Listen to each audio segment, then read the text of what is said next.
This week, we've got a £134 million lottery jackpot, and it got me wondering, what are people like when they go from having nothing to a lot?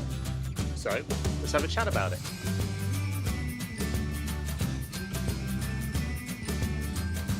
Good morning, or is it? If you're having a great day, fantastic. If you're not having one, then the or is it is probably more appropriate. But I'm having a good one. School run done. Everything back to normal. So let me know if you're not having a good day. Leave your comments below. I'd love to hear about them. If they're mad enough, maybe I'll run with it. Give you a shout out and run with it as a feature maybe. Especially if I can relate to it. It might be something I want to, put out there. So this week, someone is probably getting pretty minted. £134 million. Let's just let that sink in for a minute. £134 million.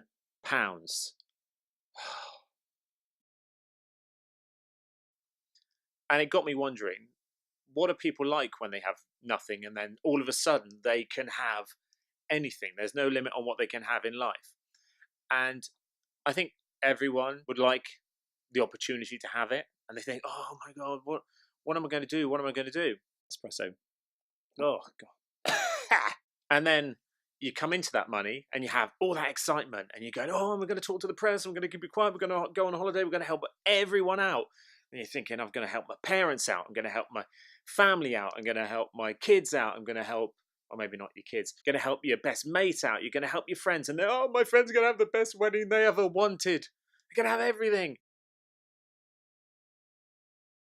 And then everyone crawls out the woodwork and comes scurrying along asking for help. And then when you don't, they hate you. And when you do, they run out of it and they want more.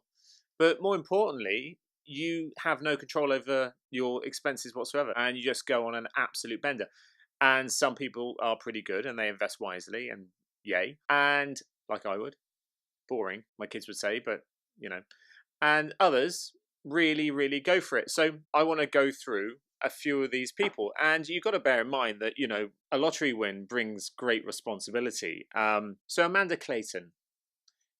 Amanda won $1 million back in 2011, but it wasn't enough. She needed more. And she was only 25, and she decided that she was going to properly go for it. She spent it. Yet she still at the same time got her food stamps and her welfare payments and everything that she wanted. But in the US, it's breaking the law. It's fraud.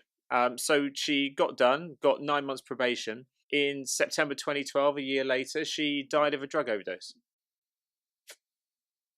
So she's a good example of a lottery winner who probably, didn't really know how to handle it much.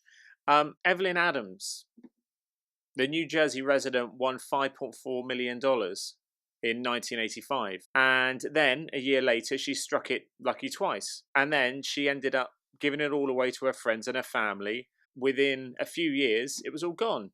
And now she lives in a trailer. A caravan. It's a nice caravan, I have to say. Well, I'm not quite sure about the things outside it. But, it's cozy. It might not actually be hers. I think that might just be a stock image. I don't know. Jay Summers. Jay won 20% of a $28.9 million lottery jackpot. He later admitted that he was too young to have such a big win. And 3 months later, he'd spent $290,000 of it on 5 cars. Then he turned to his friends for help, who was a financial advisor. They wouldn't help him because he'd been so stupid. And now he works as a pizza delivery boy. Could have been Papa John. Sharon Tirabassi. Sharon, from Canada, became $10 million richer on the lottery. But by the time she was done buying cars, houses, holidays, and having parties, she was back to where she started. She'd lost all the money. So now she's back to riding the bus. And she did put some money aside in trust funds for her children. but she doesn't actually have any money left herself. William Post the Third. I love that. Like third, like his dad was the second, his granddad was the first. And is that novel or is it just lacking imagination? I don't know. Maybe it is. Will had a rough life until a windfall came his way in 1988. He won $16.2 million in a state lottery before his death in 2006, up until when he worked odd jobs. He spent the majority of his childhood in an orphanage, and at the time of the win, he had $3 in his bank account. He accepted his lottery winnings in the form of installments, so his annual payment came in at $497,953.47 every single year for 20 years. He splashed his cash on a plan, luxuries for his siblings, and a mansion, all of which sent him deep into debt. And then he went bankrupt, and his brother tried to kill him and his sixth wife. She used to be his landlady and forced him to give her a third of his winnings. She also tried to assault him. He tried his best to erase his debts by selling off the mansion and auctioning his 17 remaining lottery annuities. Jeanette Lee, another one, not very good with money. Stupid. She won 18 million on the lottery. She did last longer than others. She received cash in installments of 620,000 a year. She lived a wealthy lifestyle for 8 years. Abraham Shakespeare. His life ended up being just as tragic as Shakespeare's. He won $31 million on a Florida jackpot. 3 years later, he disappeared after having given away most of the money to anyone who asked for some. His body was found under a concrete slab in 2010. Dee Dee Moore, a woman who agreed to manage his remaining $1.8 million, was convicted in 2012 of first-degree murder.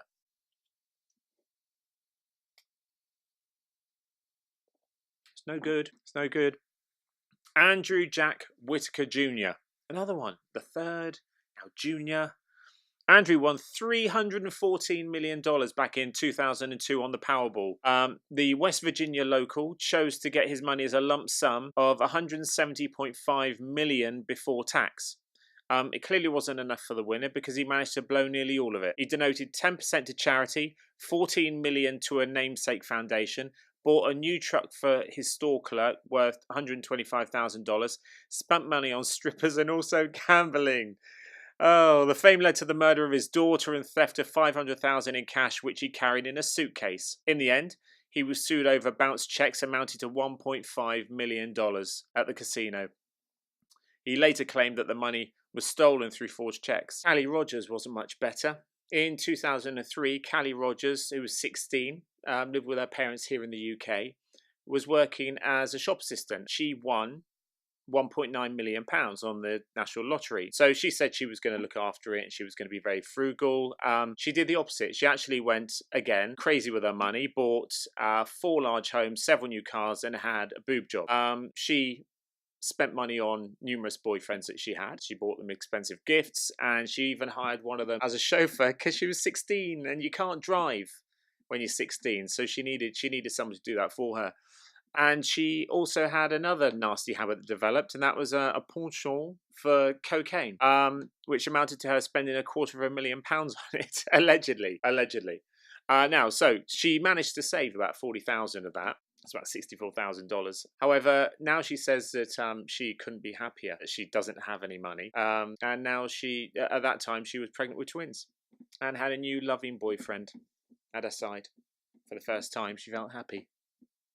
And then one of her children died. Oh, well, I put a damper on it. It's very sad.